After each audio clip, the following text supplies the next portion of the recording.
الحمدللہ رب العالمین والصلاة والسلام علی سید الانبیاء والمرسلین وعلی آلہ واصحابہ اجمعین اما بعد فاعوذ باللہ من الشیطان الرجیم بسم اللہ الرحمن الرحیم یا ایھا الانسان انک کادح الی ربک کدحا فملاقیہ صدق اللہ مولانا العظیم ان اللہ وملائکتہ یصلون علی النبی یا ایھا الذین آمنوا صلوا علیہ وسلموا تسلیما اللهم صل علی سیدنا محمد وعلی آل سیدنا محمد وبارک وسلم الصلاۃ والسلام علیک یا سیدی یا رسول اللہ وعلی آلک واصحابک یا سیدی یا حبیب اللہ۔ معزز و مکرم واجب احترام حضرت علامہ قاری محمد حسن صاحب خطیب جامع مسجد اعظم، دیگر معزز مکرم بزرگوں، بھائیوں، عزیزوں، اللہ کریم ہم سب کو نبی کریم رؤوف رحیم صلی اللہ علیہ وآلہ وسلم کی سچی غلامی، محبت اور اتباع کی توفیق عطا فرمائے۔ اللہ تعالیٰ ہم سب کا خاتمہ ایمان پر کرے۔ محترم جناب ماسٹر محمد قاسم صاحب مرحوم کے سال ثواب کہ ہم محفل میں بیٹھے ہوئے، اس مناسبت سے فقیر نے قرآن شریف کے 30ویں سپارے میں سے ایک آیت تلاوت کی ہے۔ اس آیت کا ترجمہ اس طرح ہے، اللہ کریم نے فرمایا یا ایھا الانسان انک کادح الی ربک کدحا فملاقیہ، اے انسان تم مشقتیں اٹھا کر اپنے رب کی طرف چلتے جا رہے ہو، بالآخر تمہاری ملاقات تمہارے رب سے ہو جائے گی۔ اس آیت میں اللہ تعالیٰ نے 3 باتیں ارشاد فرمائی ہیں۔ اے انسان تم مشکلات اٹھا کر، تکلیفیں اٹھا کر اپنے رب کی طرف بڑھے ہوئے ہو، بڑھتے جا رہے ہو، چلتے جا رہے ہو، فملاقیہ، آخر میں ملاقات ہو جائے گی۔ تو پہلی بات ہوئی، انسان اس دنیا میں مشکلات جھیل رہا ہے۔ نمبر 2، انسان اپنے رب کی طرف چلتا جا رہا ہے۔ نمبر 3، بالآخر ملاقات ہونی ہے۔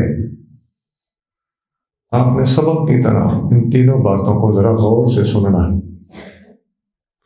میں دہرا دیتا ہوں۔ نمبر 1، اللہ نے فرمایا انسان مشکل سے اپنی زندگی گزار رہا ہے۔ نمبر 2، اپنے رب کی طرف بڑھتا چلا جا رہا ہے۔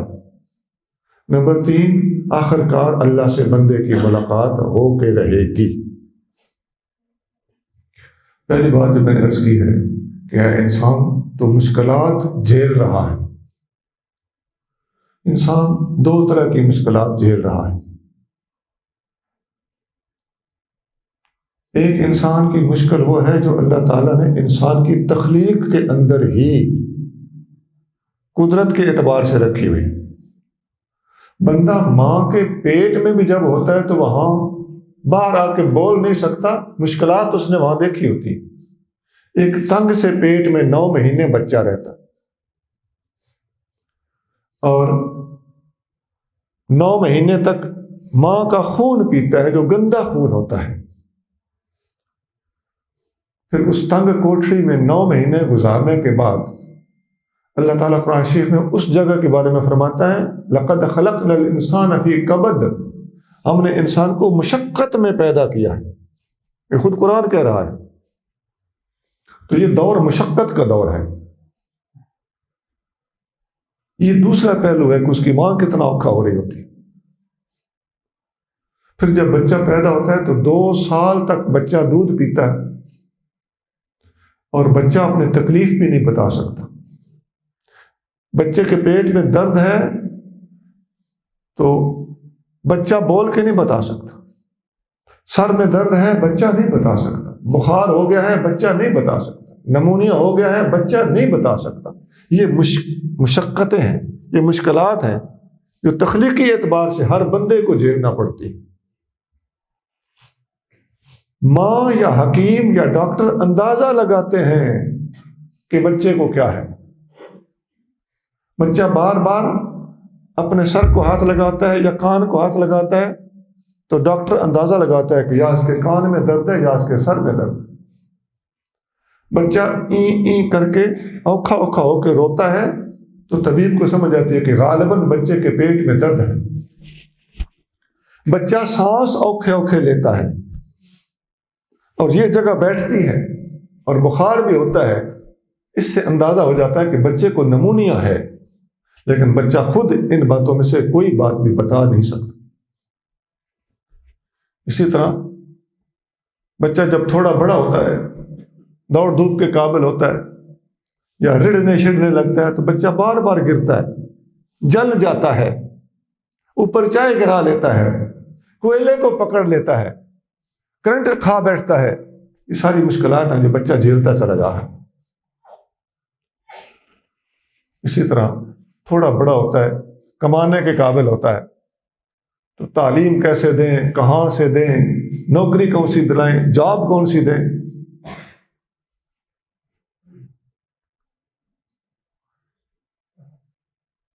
چار مختلف کام ہیں جو پیسہ کمانے کے لیے انسان کرتا ہے: کھیتی باڑی، کاروبار، ہنر اور ملازمت. آپ بے شک گن لیں، اس میں سے کوئی چیز باہر نہیں ہے. پوری دنیا میں یہ 4 کاروبار ہیں. پیسہ کمانے کی حد تک بات کر رہا ہوں. ہم پنجابی میں کہتے ہیں واہی وپار، ہنر تے نوکری. واہی کا مطلب ہے کھیتی باڑی اور وپار کا مطلب ہے تجارت. تجارت کئی قسم کی ہو سکتی ہے، دکانداری بھی تجارت ہی ہے، اور بھینس گائے کی تجارت بھی تجارت ہی ہے، جہازوں کی تجارت بھی تجارت ہی ہے، کاروں کی تجارت بھی تجارت ہی ہے، موٹر سائیکلیں ہوں، سائیکلیں ہوں، یہ سب تجارت کی کئی قسمیں شکلیں. تو واہی وپار ہنر. ہنر کیا ہوتا ہے؟ جس کسی کو کوئی کام آتا، الیکٹریشین بن گیا، نائی موچی، لوہارا دھرکھانا جو دیہاتوں میں ہوتا ہے، یہ سب ہنر ہے. کوئی بھی کام سیکھ لے، ٹوپیاں بنانا سیکھ لے، مسلح پھوڑ بنانا سیکھ لے، قالین بنانا سیکھ لے، کپڑا بنانا سیکھ لے، کھڈی پہ کھدڑ بنائے، یہ سب ہنر ہے. اور ملازمت کی بھی کئی قسمیں ہیں. ملازمت پولیس کی بھی ہو سکتی ہے، فوج کی بھی ہو سکتی ہے، دہاڑی بھی ملازمت ہی ہے. یہ ساری مشقتیں ہیں جو انسان اٹھا رہا ہے. آپ اگر غور کریں، دنیا کا کوئی بندہ آپ کو سوکھا نظر نہیں آئے گا. اپنا اپنا جائزہ لے لیں، آپ کن مشکلات کا شکار ہے. پھر جب ذمہ داریاں زیادہ بڑھتی ہیں تو گھریلو مشکلات، بچوں کی مشکلات، بیوی کی مشکلات، مالی مشکلات، صحت کی مشکلات. انسان مسائل میں سے گزر رہا ہے. قرآن نے سچ فرمایا ہے، انسان تو مشکلات میں سے گزر رہا ہے.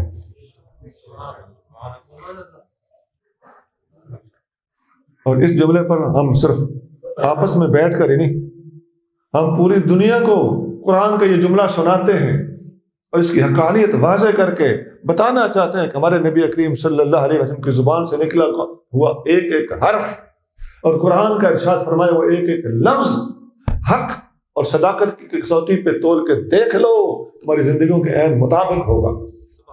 نعرہ تکبیر، نعرہ رسالت، نعرہ تحقیق، نعرہ حیدری، علماء اہل سنت.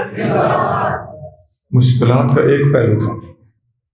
مشکلات کا دوسرا پہلو مصنوعی ہے، ہمارا اپنا گھڑا ہوا. ہم خود بھی اپنے آپ کو مشکلات میں ڈال لیتے ہیں. میرے بھائی غور کیجیے، اللہ تعالیٰ جل شانہ قرآن شریف میں ارشاد فرماتا ہے اہدنا الصراط المستقیم. بڑی مشہور آیت ہے، بچے کو آتی ہے، مردوں کو آتی ہے، عورتوں کو آتی ہے.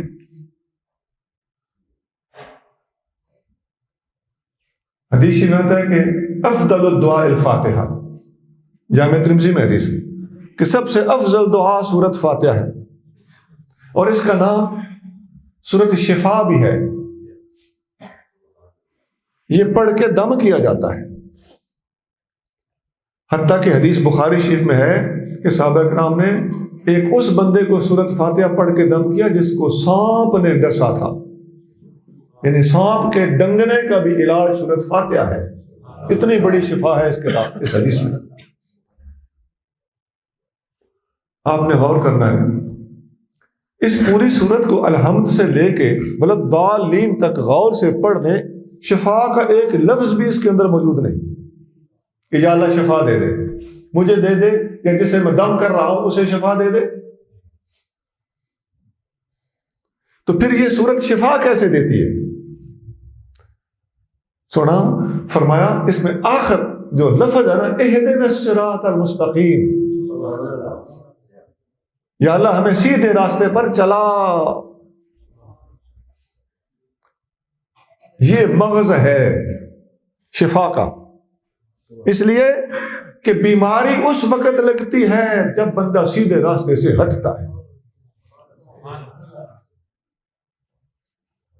حدیث شریف میں آتا ہے، نبی کریم صلی اللہ علیہ وسلم نے فرمایا ما من خدش عود ولا اشرت قدم ولا اختلاج عرق الا بذنب، کسی کو خارش بھی ہوتی ہے تو کسی گناہ کی وجہ سے، کسی کا پیر بھی لڑکھڑاتا ہے تو کسی نہ کسی گناہ کی وجہ سے، کسی کی رگ بھی پھڑکتی ہے تو کسی نہ کسی گناہ کی وجہ سے۔ تین چیزیں حضور نے گنی، ما من خدش عود خارش، ولا اشرت قدم پیر کا لڑکھڑانا، ولا اختلاج عرق رگ کا پھڑکنا، الا بذنب یہ کسی نہ کسی گناہ کی وجہ سے ہوتا ہے۔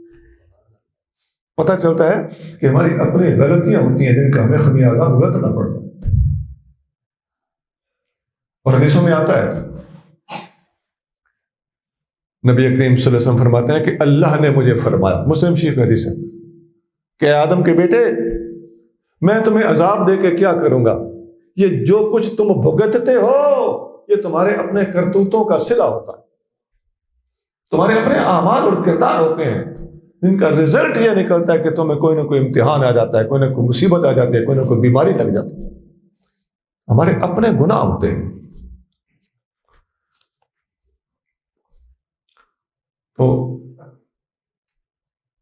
سورۃ فاتحہ اس میں پڑھا یہ جاتا ہے یا اللہ ہمیں سیدھی راہ پہ چلا، اس پہلی حدیث کو اس کے ساتھ بات کو جوڑیں، پتہ چلتا ہے کہ ہر خرابی ہمارے اندر جو پیدا ہوتی ہے کسی نہ کسی گناہ کی وجہ سے ہوتی ہے، اور گناہ کیا ہوتا ہے؟ صراط مستقیم سے ہٹنا گناہ ہے، اور اللہ تعالیٰ نے ہمیں دم سکھایا ہے کہ تم اہدنا الصراط المستقیم پڑھا کرو تو تمہارے گناہوں کا ازالہ ہو جائے گا، سیدھے راہ پر آ جاؤ گے، جسے ہم کہتے ہیں لائن پہ آ جاؤ گے، لائن سے تھڑ کے ہو تو بیمار پڑے ہو، لائن پہ آؤ گے تو شفا مل جائے گی۔ لہذا سورۃ فاتحہ میں شفا کا لفظ ہو یا نہ ہو، تم نے اہدنا الصراط المستقیم سے فیض حاصل کرنا ہے۔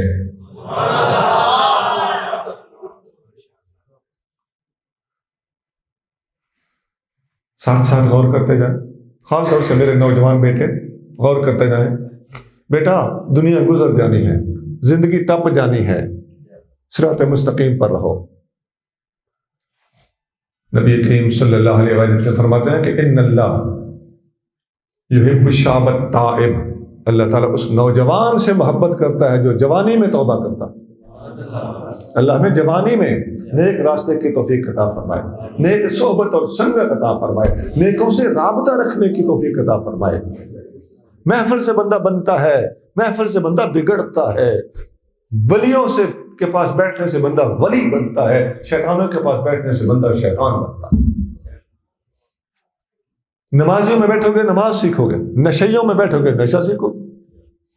اس کائنات کے اندر ہدایت کا دار و مدار اللہ کریم جل شانہ نے محفل، مجلس، سوسائٹی اور دوستی پہ رکھا۔ تمہارا اٹھنا بیٹھنا جن میں ہوگا تم ویسے بن جاؤ۔ تو بندے جو تھڑکتے ہیں بنیادی تھڑکن ہوتی ہی یہ ہے، صراط مستقیم نیکوں کی سنگت ہے، اور غوایت اور گمراہی بروں کی سنگت ہے۔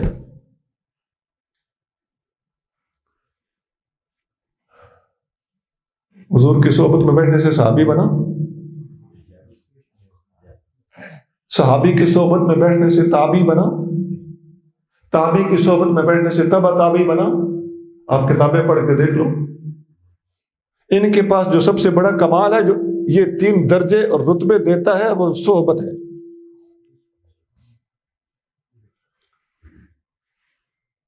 چنگیاں دے لڑ لگیاں تے جھولی چ پھل پے، مندیاں دے لڑ لگیاں تے اگلے بھی ڈول پے۔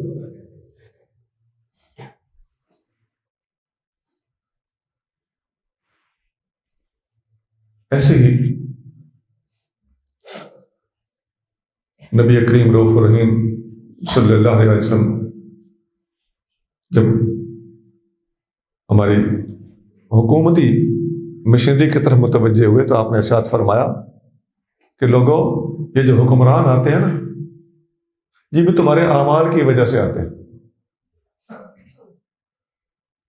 جب تم دیکھو کہ حکمران تمہارے اوپر ظلم کر رہے ہیں، مہنگائی آ گئی ہے اور تمہیں بات بات پہ تنگ کیا جا رہا ہے، ٹیکس لگائے جا رہے ہیں، تو حضور نے فرمایا، یہ مشکات میں حدیث، لا تشغلوا انفسکم بالدعاء علی الملوک، بادشاہوں اور حکمرانوں کے خلاف ہڑتالیں نہ کرتے رہنا، اس کا کوئی فائدہ نہیں ہوگا۔ بھئی حضور تو اندر کا علاج کرتے ہیں نا، گہرے طبیب ہیں، آپ اصل مرض کو سمجھنے کے بعد دوا تجویز فرما رہے ہیں۔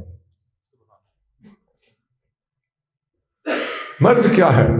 فرمایا وَلَٰكِنِ اشْغِلُوا أَنفُسَكُمْ بِالذِّكْرِ وَالتَّضَرُّعِ كَيْ أَكْفِيَكُمْ، جب حکمران ظالم آ جائیں تو اپنے آپ کو اللہ کے ذکر میں لگا دینا، اللہ کے سامنے رونا دھونا شروع کر دینا، اللہ تعالیٰ تمہاری کفایت کرے گا۔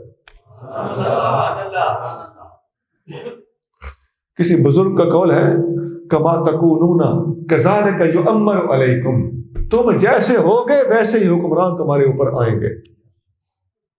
یہ حدیث نہیں ہے، یہ قول ہے کسی کا، جیسے تم ہوگے ویسے حکمران آئیں گے۔ تو سونا، ہمیں سبق مل گیا کہ ہر میدان میں غلطی ہماری اپنی ہوتی، حکومت سے لے کر گھریلو مشکلات تک، ذاتی بیماریوں تک، کسی بھی امتحان تک، جو کچھ بھی ہمیں آتا ہے، ہمارے اوپر جو برتنی برت جاتی ہے، جو بھی حالات پیدا ہوتے ہیں، وہ ہمارے اپنے خطاؤں اور گناہوں کا نتیجہ ہوتے ہیں۔ اور اس کا ازالہ کیا ہے؟ اہدنا الصراط المستقیم۔ اہدنا الصراط المستقیم کو اس پہلو سے آپ نے سوچنا ہے کہ یہ دم ہے، اور شفا کا لفظ اس میں نہیں ہے، تو یہ دم کیسا ہے؟ اس لیے صراط مستقیم پر جب بندہ آتا ہے، تھڑکا ہوا بندہ جب سیدھے راستے پہ آتا ہے تو تھڑکنے سے بیماری لگی تھی، سیدھے راستے پر آنے سے شفائی ملتی۔ بیماری کچھ اور ہو اور علاج کچھ اور لیتے رہیں تو فائدہ نہیں ہوتا۔ سر میں درد ہے نا، تو سر درد کی گولی کھانے سے ہو سکتا ہے سر درد بڑھ جائے۔ کیوں؟ اس لیے کہ ہو سکتا ہے سر درد بلڈ پریشر کی وجہ سے ہو، تو اس وقت پین کلر اور نقصان دیتے ہیں۔ سر کا درد اگر نظر کی کمزوری سے ہو تو یہ بھی سر کا درد ہوتا ہے، اس کا علاج بھی صرف پین کلر نہیں، وقتی علاج ہے۔ صحیح علاج یہ ہے کہ آنکھوں کا علاج کیا جائے۔ تو ہمارے جتنے حالات ہم نے دیکھنا ہوتے ہیں، ان میں اصل مرض نبی کریم صلی اللہ علیہ وسلم نے ہمیں سمجھا دیا ہے کہ اصل مرض گناہ کا مرض ہوتا ہے، اس کا علاج گناہ سے توبہ ہے اور صراط مستقیم پر آنا ہے۔ ایک حدیث میں آتا ہے کہ مالی مشکلات کا حل بھی گناہوں کو یاد کرو، تم نے کوئی گناہ کیا ہے، مالی مشکلات کا حل فرمایا استغفار ہے۔ استغفار بتایا گیا کیوں؟ گناہ کیا تھا تو استغفار بتایا گیا نا۔ اصل مرض حضور نے ڈھونڈا کہ گناہ کا مرض ہے، اور علاج استغفار کا بتایا۔ حدیث میں آتا ہے، ابن ماجہ وغیرہ میں صحیح حدیث ہے، نبی کریم صلی اللہ علیہ وسلم نے ارشاد فرمایا کہ من لازم الاستغفار جعل اللہ له من كل ضيق مخرجا ومن كل هم فرجا ورزقه من حيث لا يحتسب۔ جو بندہ استغفار کو پکا کر لے گا، استغفار کو پکڑ لے گا، جعل اللہ لہ من کل ضیق مخرجا، اللہ تعالیٰ اسے ہر تنگی میں سے نکال دے گا، ومن کل ہم فرجا، ہر غم سے اللہ اس کو آزاد کرے گا، ورزقہ من حیث لا یحتسب، اللہ اس کو رزق وہاں سے دے گا جہاں سے یہ سوچ بھی نہیں سکتا۔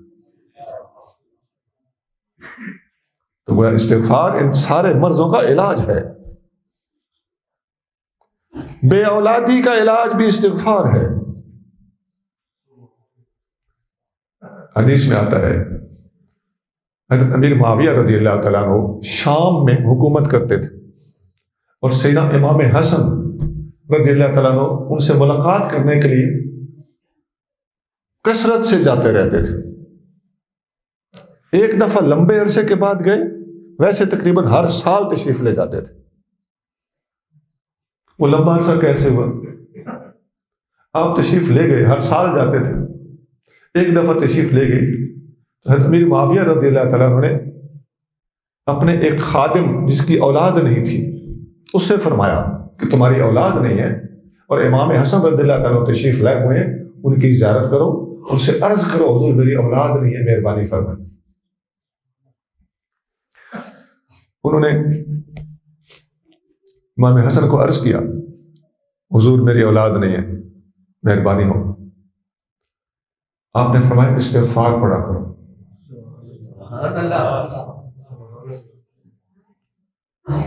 انہوں نے کہا ٹھیک۔ امام حسن واپس تشریف لے گئے۔ اس سپاہی نے استغفار پڑھا۔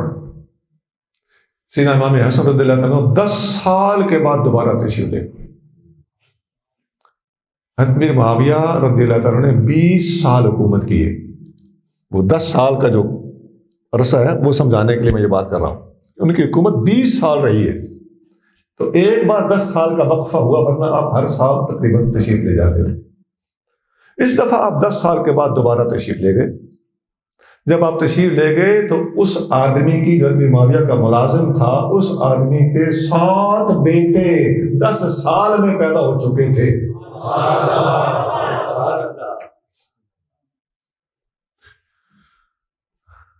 اب یہ لوگ علمی لوگ تھے۔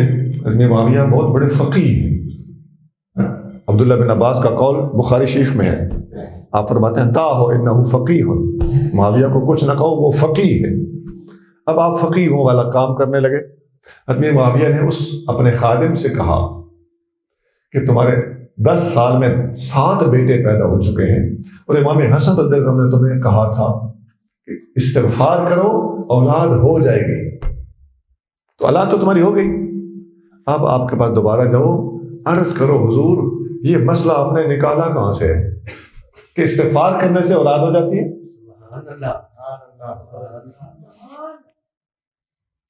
اب یہ سوال کون کر سکتا ہے؟ جس کا ذوق علمی ہو۔ میں نے کہا نا کہ فقیہ تھے آپ، اور آپ کا فقیہ ہونا کسی ڈائجسٹ رسالے اخبار میں نہیں ہے، صحیح بخاری میں ہے۔ اور کون فیصلہ دے رہے ہیں کہ آپ فقیہ ہیں؟ اہل بیت۔ عبداللہ بن عباس یہ فیصلہ دے رہے ہیں امیر معاویہ فقیہ ہے۔ انہوں نے فقاہت کا مظاہرہ کرتے ہوئے یہ سوال اٹھایا۔ وہ نوجوان گیا، حضور آپ نے یہ مسئلہ کہاں سے نکالا ہے کہ استغفار پڑھنے سے اولاد ہوتی ہے؟ آپ رضی اللہ تعالیٰ نے فرمایا سورۃ نوح کی آیت نمبر 12، اس میں یہ مسئلہ لکھا۔ وہ حدیث پیچھے سے آیت اس طرح ہے، اللہ کا فرمان جو استغفار کرے گا یمددہ باموال و بنین، اللہ تعالیٰ اس کو مال بھی دے گا، اولاد بھی دے گا۔ تو استغفار سے صرف اولاد نہیں، مال بھی ملتا ہے۔ سونا اس لیے نبی کریم رؤوف الرحیم صلی اللہ علیہ وسلم فرماتے ہیں کہ انی لاستغفر اللہ فی کل یوم 100 مرۃ، میں ہر روز اللہ تعالیٰ سے 100 مرتبہ استغفار کرتا ہوں، یہ اگرچہ ہماری تعلیم کے لیے، حضور تو گناہوں سے پاک ہے، لیکن استغفار کی تلقین آپ کریم صلی اللہ علیہ وسلم نے پوری امت کو فرمائی۔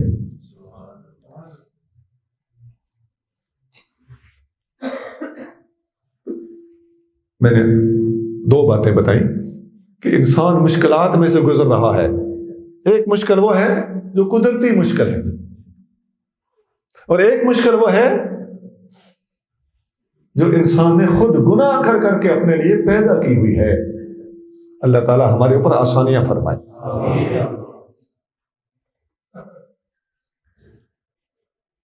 اور خاص طور سے اولاد کو پالنے کے لیے، اپنا گھر بار بنانے کے لیے، رزق اور دال روٹی چلانے کے لیے بعض اوقات انسان حرام خوری کرتا ہے۔ سنا تیرا نصیب تیری تلاش میں ہے۔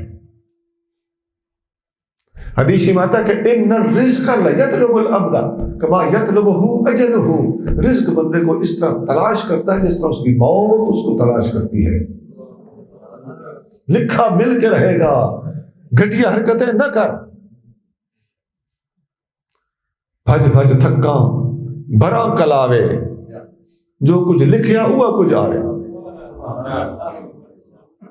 حضرت مخدوم محمد ہاشم ٹھٹوی رحمت اللہ علیہ فرماتے تھے کہ چو رزق مقدار است کم کوشی بے، چو گفتہ نویسند خاموشی بے۔ مقدر کا رزق ملنا ہی ملنا ہے تو تھوڑی کوشش بہتر ہے، اور جو بولیں گے اگلے لکھ لیں گے تو پھر تھوڑا بولنا بہتر۔ جو رزق مقدار است کم کوشی بے، جو گفتہ نویسند خاموشی بے۔ لہذا میرے بھائی اپنے رویے، اپنا کردار اور دنیا کے رہن سہن کے انداز سیکھ، اپنے زندگی کے اندر انقلاب لے آ، انشاءاللہ تعالیٰ تیری بیماریاں بھی ٹھیک ہو جائیں گی، تیرے حالات بھی ٹھیک ہو جائیں گے۔ آج ہی جاؤ اپنے برے دوست بدل دو، اپنے محفلیں سوسائٹیاں بدل دو، نیکوں کے پاس بیٹھنا شروع کر دو، انشاءاللہ اللہ فضل کے دروازے کھول دے۔ ایک حدیث میں آتا ہے، مشکات میں حدیث ہے، نبی کریم رؤوف الرحیم صلی اللہ علیہ وسلم کے ایک صحابی نوجوان تھے، وہ صبح نبی پاک علیہ الصلوۃ والسلام کی خدمت میں آ جاتے تھے اور شام کو اٹھ کے چلے جاتے تھے، کوئی کام نہیں، کوئی بات نہیں۔ اس نوجوان کا ایک بھائی تھا، ایک دن وہ شکایت لے کر نبی کریم صلی اللہ علیہ وسلم کی خدمت میں حاضر ہوا، کہنے لگا یا رسول اللہ، میرا بھائی روزانہ آپ کے پاس آتا ہے، صبح کو بیٹھتا ہے، شام تک بیٹھا رہتا ہے اور شام کو گھر چلا جاتا ہے، کماتا کچھ نہیں، میں اکیلا کما رہا ہوں، آپ مہربانی فرمائیں اس کو کچھ سمجھائیں۔ اب بظاہر دیکھیں تو آپ کو لگے گا جیسے سوال یا درخواست شاید ٹھیک تھی، لیکن آقا کا جواب سنیے۔ حضور کریم صلی اللہ علیہ وسلم نے اس کو جواباً ارشاد فرمایا لعلک ترزق بہ، بڑے سوکھے الفاظ، لعلک ترزق بہ، شاید تجھے اسی کے صدقے اللہ رزق دیتا ہو۔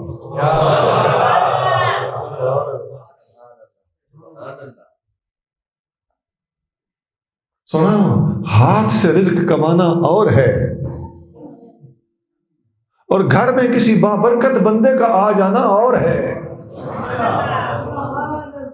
بیٹا بیٹی پیدا ہو تو لوگ مبارکیں دیتے ہیں اور کہتے ہیں نا کہ نیک نصیب ہو، بس نصیبہ والی ہوئے،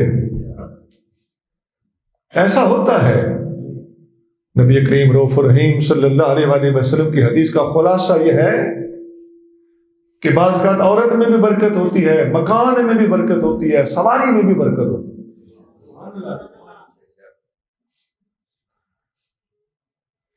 مشائخ فرماتے ہیں، بعض قرآن و سنت کے دلائل سے بھی یہ بات مستفاد ہے کہ رزق عورت کا نصیب ہوتا ہے، اولاد مرد کا نصیب ہوتا ہے۔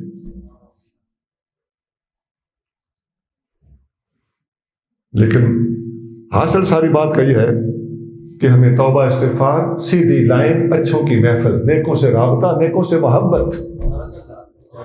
اس دنیا میں، پوری دنیا اسلام کے اندر ساری تعلیمات پر بڑا زور دیا گیا ہے، لیکن جتنا انسینٹو، جتنے فائدے اور فیوز اور برکات اللہ کی خاطر کسی سے محبت کرنے کے بیان ہوئے ہیں، کسی اور چیز کے نہیں۔ حتیٰ کہ حدیث شریف میں آتا ہے، بخاری اور مسلم میں حدیث ہے، حضرت انس بن مالک رضی اللہ تعالیٰ عنہ فرماتے ہیں کہ جب نبی کریم صلی اللہ علیہ وسلم نے فرمایا کہ تم قیامت کے دن اسی کے ساتھ رہو گے جس کے ساتھ تمہاری محبت ہوگی، انس بن مالک رضی اللہ عنہ فرماتے ہیں کہ ہم جب سے مسلمان ہوئے تھے نبی کریم صلی اللہ علیہ وسلم کی بڑی باتوں سے ہم خوش ہوتے تھے، لیکن اتنا خوش کسی اور بات پر نہیں ہوئے تھے جتنا اس بات کو سن کر ہم خوش ہوئے تھے کہ ہم جس سے محبت کریں گے ہم قیامت کے دن اسی کے ساتھ ہوں گے۔ سب سے زیادہ خوش ہونا اس بات پر، میں اس کی بنیاد پہ کہہ رہا ہوں کہ اسلام میں سب سے زیادہ اگر کسی کے لیے کوئی قابل خوشی بات ہے تو وہ یہ ہے کہ تمہاری محبت اللہ کرے کسی اللہ کے بندے کے ساتھ ہو، کسی اللہ کے پیارے کے ساتھ ہو، کسی نیک بندے کے ساتھ۔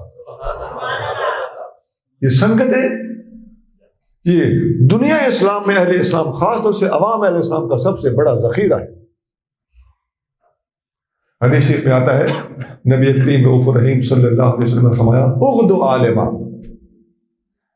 او متعلما او مستمعا او محبا ولا تکن الخامسۃ فتہلک، یا تو عالم بن جا، یا عالم کا شاگرد بن جا، یا ان کے پاس بیٹھنے والا بن جا، یا ان کا حبدار بن جا۔ پانچویں چیز نہ بننا، ورنہ تباہ ہو جاؤ گے، فتہلک، ورنہ ہلاک ہو جاؤ۔ آپ غور کریں تو ایک بات کروں، اس حدیث میں 4 چیزیں گنی گئی کہ ان میں سے کچھ نہ کچھ بننا، پانچویں چیز نہ بننا۔ پہلی چیز کیا ہے؟ عالم بن جا۔ دوسری کیا ہے؟ عالم کا شاگرد بن جا۔ تیسری کیا ہے؟ ان کا سننے والا بن جا، ان کی باتیں سنا کر، سننے کے لیے پاس بیٹھنا پڑے گا۔ آج کل تو نیٹ ہے نا، دور بھی بیٹھ گئے، لیکن اس وقت تو پاس بیٹھنا پڑتا۔ نمبر 4، یا ان کا حبدار، ان سے محبت کرنے والا بن جا۔ اب آپ بتائیے ان میں سب سے تھوڑے تعداد میں تھوڑے کون ہوں گے؟ عالم، ایسا ہی ہے نا؟ تو فرمایا یا تو عالم بن جا، عالم نہیں بن سکتے تو کیا بن جا؟ عالم کا شاگرد۔ شاگرد اور زیادہ ہوتے ہیں کہ نہیں ہوتے؟ اچھا، شاگرد نہیں بن سکتا تو ان کی باتیں سننے والا بن جا۔ یہ عید، جمعہ، محفل، اس میں آ کے بیٹھا کر، یہ سننے والا ہو گیا۔ تو عالم تھوڑے، طالب علم زیادہ، اور سننے والے اور زیادہ۔ او محبہ، یہ بھی نہیں بن سکتے تو ان کا حبدار بن جا، اور ان سے محبت کرنے والے اور زیادہ۔ ایسا ہی ہوتا ہے۔ ایک معاشرت کی بات میں نے کی ہے کہ عالم تھوڑے، طالب علم زیادہ، سننے والے اور زیادہ، حب کرنے والے اور زیادہ۔ تو حضور کی امت کی اکثریت حبداروں کی ہے، اور محبت کرنے والے اکثر ہوتے ہیں، تعداد میں زیادہ ہوتے ہیں۔ آپ یقین کیجئے یہی وہ لوگ ہیں جو مشکل وقت آتا ہے تو جان کی قربانی دیتے ہیں، پیسہ قربان کرتے ہیں، یہی نذرانے دیتے ہیں، یہی فنڈ دیتے ہیں۔ یہ چوتھی قسم کے لوگوں کے اوپر دین کا بہت بڑا دار و مدار ہے۔ علماء تو علم پڑھتے اور پڑھاتے ہیں، ان کی ڈیوٹی اپنی جگہ پہ بڑی اونچی ہے، لیکن علماء، یہ وسائل کی دنیا ہے، اسباب کا زمانہ ہے اور دنیا ہے۔ جہاں تک اسباب کا تعلق ہے، علماء کو کندھا دینے والے یہ چوتھی قسم کے لوگ اگر نہ ہو، علماء آج کے دور میں ایک قدم نہ چل سکے۔ یہ وہ لوگ ہیں جو دیوانے ہوتے ہیں، بولے ہوتے ہیں۔ اس لیے نبی کریم رؤوف الرحیم صلی اللہ علیہ وآلہ وسلم فرماتے ہیں کہ ان اکثر اہل الجنت البلہم، جنت میں اکثریت ان لوگوں کی ہوگی جو بولے ہوتے ہیں۔ یہ چوتھی قسم کے لوگ، ان کی اکثریت ہوگی۔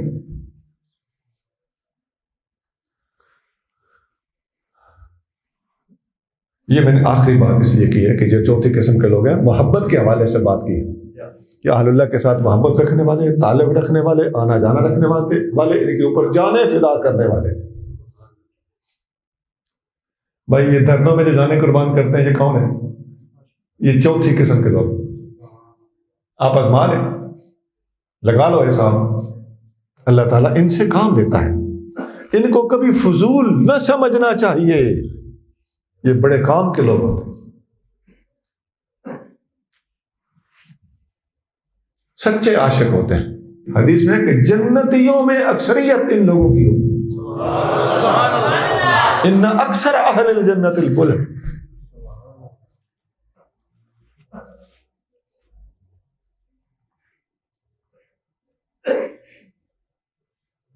میں نے جو 3 باتیں کہی تھی آیت میں اللہ نے فرمائی ہے اے انسان تو مشقت کاٹ رہا ہے. اس کے بعد فرمایا اللہ کی طرف تیرا سفر جاری ہے. ہر انسان اللہ کی طرف جا رہا ہے. وہ جو ہے نا انا للہ و انا الیہ راجعون، اس کا عکس اس آیت میں بھی موجود ہے. انک قادر الی ربک قدحا اوکھا سوکھا ہو کے تو اپنے رب کی طرف بڑھتا جا رہا ہے. راجعون، ہم بھی ادھر ہی لوٹنے والے ہیں. بندہ ادھر لوٹ رہا ہے. سفر جاری و ساری ہے. جیسا میں نے پہلے بتایا بچہ پیٹ میں ہوتا ہے، جہاں سفر کے حوالے سے دوبارہ سن لیجیے. بچہ پیٹ میں ہوتا ہے تو اس کو عربی زبان میں ہم کہتے ہیں نا پیٹ میں بچہ ہے، حمل ہے. عربی میں اس کو کہتے ہیں جنین. جیم نون یہ نون. پیٹ میں بچہ ہے تو جنین ہے. بچہ پیدا ہوتا ہے دودھ پیتا ہے، اسے سبی کہتے ہیں. صاد بے یہ. جب دودھ چھوڑتا ہے تو اسے فطیم کہتے ہیں. فطیم اسی سے فاطمہ بنا ہے. سیدہ زہرا پاک رضی اللہ تعالیٰ کے اسم گرامی فاطمہ ہے. اور فطیم کا معنی ہوتا ہے دودھ چھوڑنے والا. تو سیدہ پاک کا یہ نام اس مناسبت سے ہے کہ آپ نے جس طرح ماں کا دودھ بچہ چھوڑ دیتا ہے، اس طرح سیدہ زہرا پاک نے دنیا کو چھوڑا. ان کا اسم گرامی فاطمہ ہے. تو جنین پیٹ میں ہوتا ہے، سبھی دودھ کے دوران پینے کے دوران ہوتا ہے. دودھ چھوٹ جائے تو اسے فطیم کہتے ہیں. پھر جب بچہ فطیم ہونے سے تھوڑا آگے بڑھتا ہے تو اس بچے کو تھوڑا آگے بڑھے تو جب بچہ 7-8 سال کا ہوتا ہے تو اسے غلام کہتے ہیں عربی زبان میں. یہ اردو میں غلام ہوتا ہے نوکر. عربی میں غلام نوکر نہیں ہوتا. عربی میں غلام کا ہوتا ہے لڑکا. جب اس عمر سے آگے بڑھتا ہے تو بچے کو مراہق کہتے ہیں. میم رے الف ہا لاہوری اور قاف. مراہق. اس کا ہم پنجابی میں ترجمہ کرتے ہیں پٹھوڑ، چھراٹ. اور اس مراہق سے آگے جب بچہ پڑھتا ہے تو اسے جب 15 سال کا ہوتا ہے تو اسے محتلم، بالغ اور محتلم ایک ہی چیز وہ کہتے ہیں. پھر جب 15 سال سے اوپر 17 18 20 تک جاتا ہے تو اس کو کہتے ہیں شاب. شاب کا معنی نوجوان. رب کی طرف بڑھنے کے حوالے سے یہ باتیں کر رہا ہوں. تھوڑی سی اوکھی ہوں گی، گھبرائیں نہیں. علمی بات بھی تو کبھی کبھی سن لینی چاہیے. تو وہ شاب ہوتا ہے. اور شاب سے آگے جب اد کھڑ عمر میں بندہ پہنچتا ہے تو اسے کہتے ہیں، جیسے شاب ہے نا، الحسن والحسین سیدہ شباب اہل جنہ. یہ وہ شاب ہوتا ہے کہ حسن اور حسین جنتی نوجوانوں کے سردار ہیں. اور شاب سے اوپر کہل ہوتا ہے. اور اس کی جمع ہوتی ہے کہول. جیسا حدیث میں آتا ہے کہ ابو بکر و عمر سیدہ کہول اہل الجنہ. ابو بکر اور عمر جنتی بوڑھوں کے سردار ہیں. تو شاب جوان ہوتا ہے. شاب سے اوپر ادھ کھڑ عمر والے کو عربی زبان میں کہول کہتے ہیں. کاہل، کہل، کہول یہ عربی کے لفظ ہیں. اردو پنجابی والی بات نہیں ہے. یہ لفظ کی حد تک بات کر رہا ہوں. تو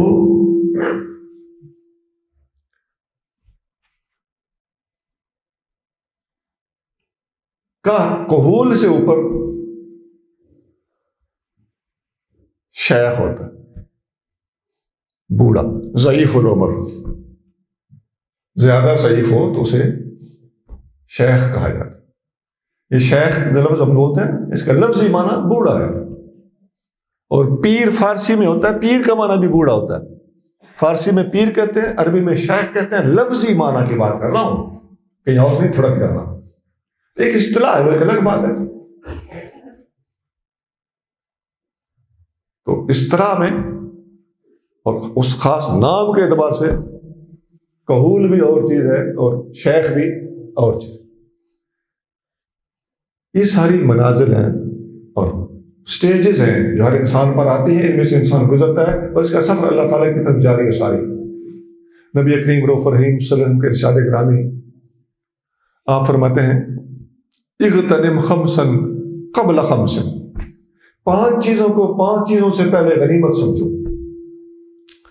فرمایا شبابک قبل حرمک، جوانی کو غنیمت سمجھو بوڑھا ہونے سے پہلے۔ وغناک قبل فقرک، آج اگر 4 پیسے ہیں تو بھوکا ہو جانے سے پہلے اس دولت کو غنیمت سمجھو، اللہ کی راہ میں خرچ کر لو۔ وصحتک قبل سقمک، آج صحت ہے، بیمار ہونے سے پہلے اس صحت کو غنیمت سمجھو۔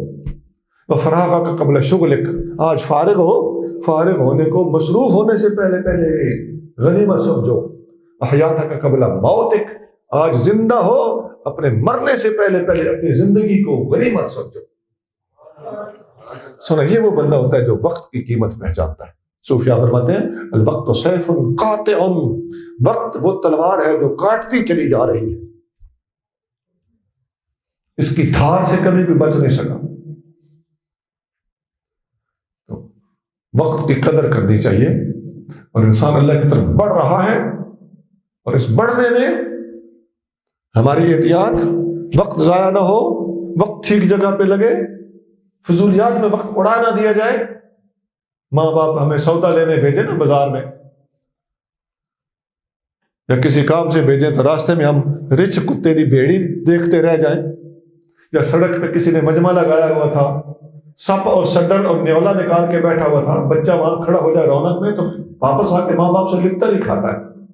تو اسی طرح اللہ کرے ایسا نہ ہو کہ ہم بھی وقت ضائع کر کے جائیں اور اللہ کی بارگاہ میں ہمیں بھی سزا ملے۔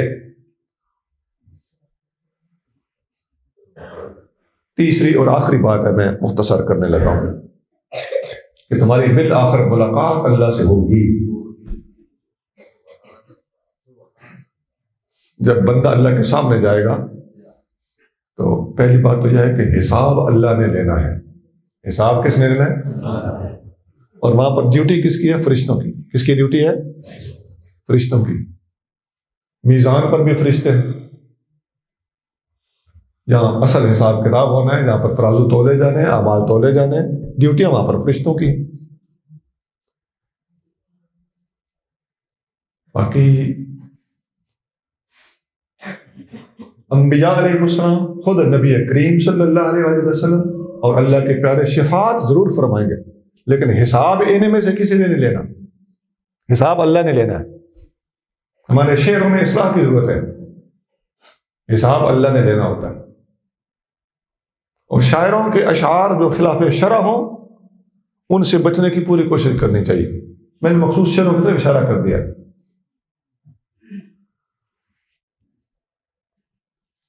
اور فَمَن يَعْمَلْ مِثْقَالَ ذَرَّةٍ خَيْرًا يَرَهُ وَمَن يَعْمَلْ مِثْقَالَ ذَرَّةٍ شَرًّا يَرَهُ، جس نے ذرہ برابر نیکی کی ہوگی وہ بھی دیکھ لے گا، اور جس نے ذرہ برابر گناہ کیا ہوگا، شر کیا ہوگا، وہ بھی دیکھ لے گا۔ اللہ کے پاس ہر چیز کا ریکارڈ موجود ہے۔ اور جب آمنا سامنا ہوگا تو 2 قسم کے لوگ ہوں گے، وجوہ یومئذ ناظرہ الی ربہا ناظرہ، کچھ چہرے اس دن ایسے ہوں گے جو ہرے بھرے ہوں گے، اللہ اپنے رب کا نظارہ کر رہے ہوں گے،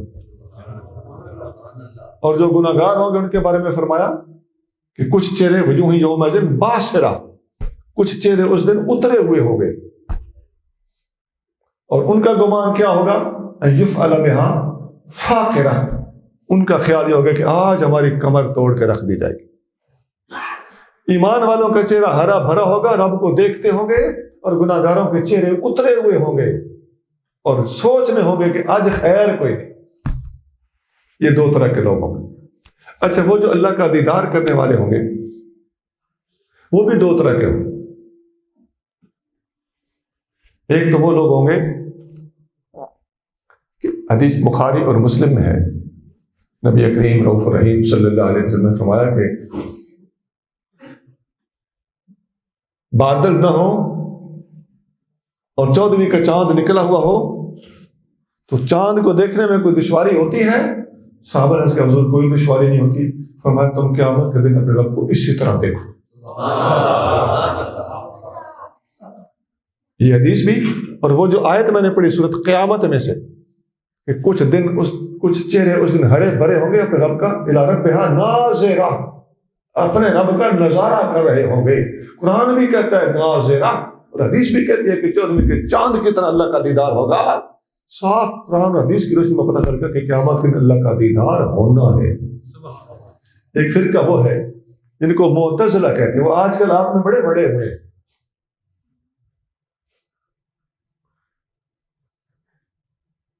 جو کبھی عبداللہ بن عمر پہ ہٹ کرتے ہیں، کبھی ابو ہریرہ پہ ہٹ کرتے ہیں، کبھی امام بخاری پہ ہٹ کرتے ہیں، یہ سب معتزلہ ہیں. کبھی کشاف چھاپ رہے ہیں، یہ سب اعتزالی لوگ ہیں. نام نہیں لے رہے آج کل، لیکن تاڑنے والوں نے تاڑا ہوا ہے. لیکن معتزلہ کی تعلیمات میں ایک تعلیم یہ بھی شامل ہے کہ معتزلہ کہتے ہیں اللہ کا دیدار نہ دنیا میں ہو سکتا ہے نہ آخرت میں ہو سکتا ہے. حالانکہ دنیا میں اللہ کا دیدار ممکن نہیں ہے، یہ بات ٹھیک ہے، اس پر امت کا اجماع ہے. جیسے اللہ ہے ویسے اس کا دیدار سر کی آنکھوں سے دنیا کے اندر نہیں ممکن. صرف نبی پاک علیہ السلام نے اللہ کا دیدار کیا ہے، وہ بھی معراج کی رات کیا ہے. وہ بھی یہ دنیا نہیں تھی، وہ اوپر کی دنیا تھی.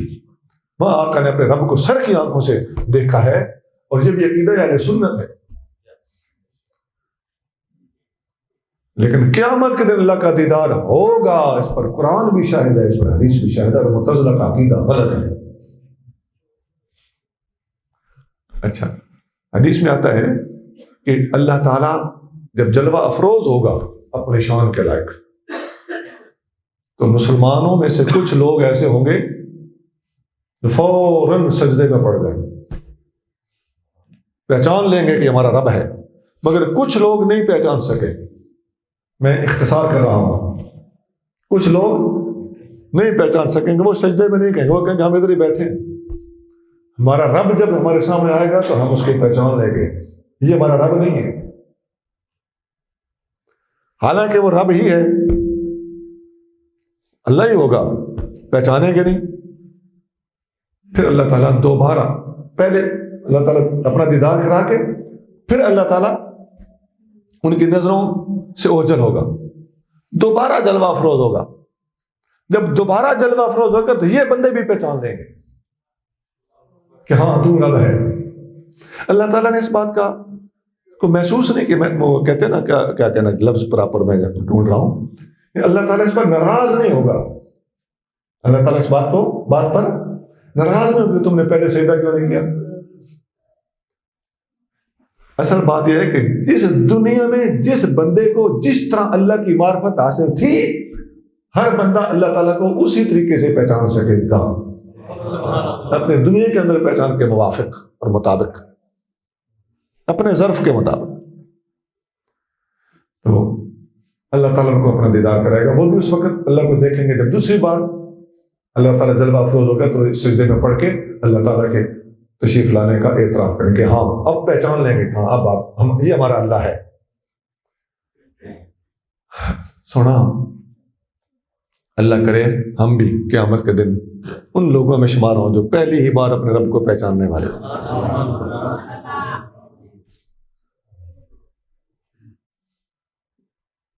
اپنا سیرت کردار درست کیا جائے تاکہ ہم اللہ تعالیٰ کا دیدار کرنے کے قیامت کے دن قابل ہو سکے.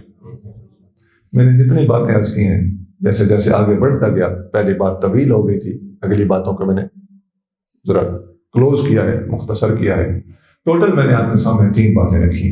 قرآن کی آیت پڑھی تھی، یا ایھا الانسان انک قادر علی ربک قدحا فملاقیہ، اے انسان تو مشکل اٹھا کر اپنے رب کی طرف بڑھ رہا ہے، بالآخر تیری ملاقات ہو جائے گی. مشکلات اٹھانا، ایک رب کی طرف ہمارا سفر رواں دواں ہے، 2 بالآخر اللہ کا دیدار اور زیارت ہوگی. 3 سبحان ربک رب العزت عما یصفون وسلام علی المرسلین والحمد للہ رب العالمین.